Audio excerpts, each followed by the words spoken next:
work out. You know, and we saw this with Bear Stearns, we saw this with Enron, but this is the first time we've seen it at this mass level of dozens and dozens, well, hundreds of banks and loan institutions, all in it, all in for the kill. I think it's hard to control the markets, but it's not hard to control your reaction to the markets. And so I think one thing that neuroeconomics adds is an individual perspective on decision making. I think we're getting the tools to predict individual decisions. Those tools suggest that gain is not the opposite of loss, that there are two different systems at least. And they also suggest that emotions do play a role in economic decision making.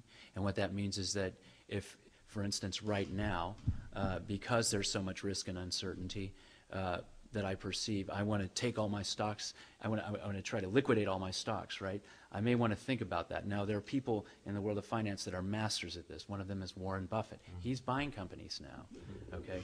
So you can watch their example, but what I think we will get is a mechanistic sort of model of individual decision making, and I hope that can help individuals to inform their own decisions. Terry? I actually, my reaction was to really ask what was happening, what really changed, because it all happened very rapidly, right? It was within a few weeks that this came up. I mean, it built up very slowly, and then why was it so rapid? Why was it shift so dramatic? And in a sense, you know, nothing has changed. The instruments are all there, and everybody knows, just as they did before, that there are these toxic investments. But somehow the psychology shifted from, you know, you're doing it and why can't I do it, to, oh, I don't trust you anymore.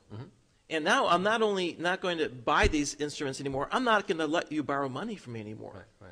And that's what freezes things up. And that's a psychological shift. And but it's a mass shift. It's like everybody suddenly decided not to trust anybody else at the same. It's not just here in the U.S. It's all over the world now. That's right. So somebody sucked the oxytocin out of the room. That's right. And I think that there must be brain systems that sort of can rapidly shift when the conditions change. And it's all psychology. It's not like anything else has changed in the world at that moment. You know, it'll take years to wind down. But suddenly, you know, we have to make this. Why is it that we had to pass this legislation this week? I mean, nobody ever explained why can't we discuss this for a few weeks? I mean, what's the reasoning there? I didn't see anything in the papers about, well, you know, if we don't do it this week, then the world's going to fall. But you know, it's not clear. Well, I think it's clear. There's an election coming up in about 5 weeks. Yeah. Just a minute. There was also a PNAS paper recently, again, this has bearing on this, researchers at Cambridge looking at testosterone levels of traders on Wall Street. That was also reported in the Wall Street Journal,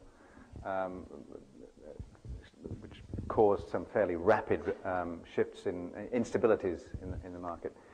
And at the end of the paper, and certainly in press interviews, the person who did the research, although he was not advocating this and being careful about saying it, said that he thought it would be different, talking about the testosterone level in the room, if there were more older traders and more female traders in that room, because that would change the dynamic in the room. It's an interesting thought. Yes.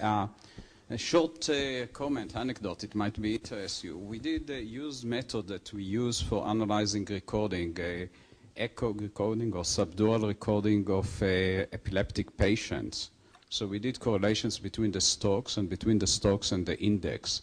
And one of the things that you see, which is quite interesting, that the stock market all along, it started about 4 or 5 years ago, starts to behave very much like epileptic brain. When you have episodes of pre-seizures, of short periods of high correlation, very high correlation between the stocks. And if you analyze it, it seems that this high correlation are mainly attributed to the fact that each stock has a very high correlation with the index. If you subtract it, the correlations between the stocks are much lower. And one of the things that you mentioned some of the things about the stress and decision-making and the connection of other people.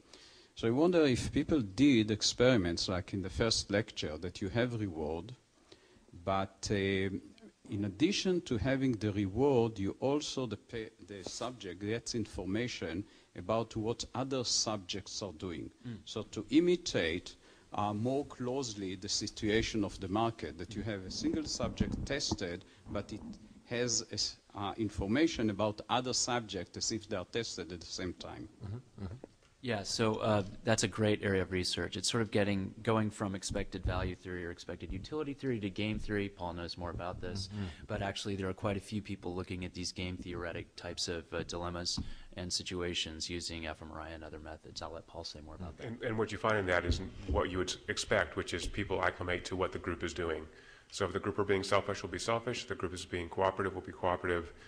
That particularly helps if you have a lever. If I can ding the guy who's not behaving nice, he'll get in line almost all the time, except for my 2% sociopaths. They never get in line. Yeah, absolutely. So real money's on the table and exchanging hands. So you see a lot of this kind of herding behavior. And, we're a social species, and we develop these brains when we learn from other people. And it really makes sense that, particularly in areas we don't know a lot about, financial markets, they want to see what other people are doing. Having said that, I think, the fourth horse of the financial apocalypse is the taxi driver signal. So I remember being in New York City in 1999, and the taxi driver who took me from the airport was telling me about the stocks he was buying. The same thing happened here in California, in which, everybody, my gardener had 3 houses. This is a classic definition of a bubble, because he doesn't know why he's buying houses, just everyone has to do it because prices seem to be going up. And again, there's only so far that tail of the distribution can go, things crash. So I think, as Terry said, I think that is just a part of human nature, that we're so focused on social behaviors. When I see what the other humans are doing, it must be smart, I'm not sure what to do, I'll do what the other humans are doing, that leads to these inevitable crashes. I don't know if we can change that. Maybe this is a question for Dr. Zimbardo. Well, one of the things that when you're talking about that a lot of behavior is ultimately geared towards survival, on the other hand, you're all talking about a pleasure principle, which is really not essential to survival. It's over and above what I have to do to survive. I want it to taste good. I want it to feel good. I want it to be fuzzy rather than rough. So I think there, again, pleasure centers in the brain from Olds and Miller, that I think at some deep level we know if I have to do this, it's going to help me survive. It's going to help me pass on my genes. But there's some other mechanism which is really geared toward how do I get the most pleasure out of life. It's not just a gain-loss thing. It's I want to enjoy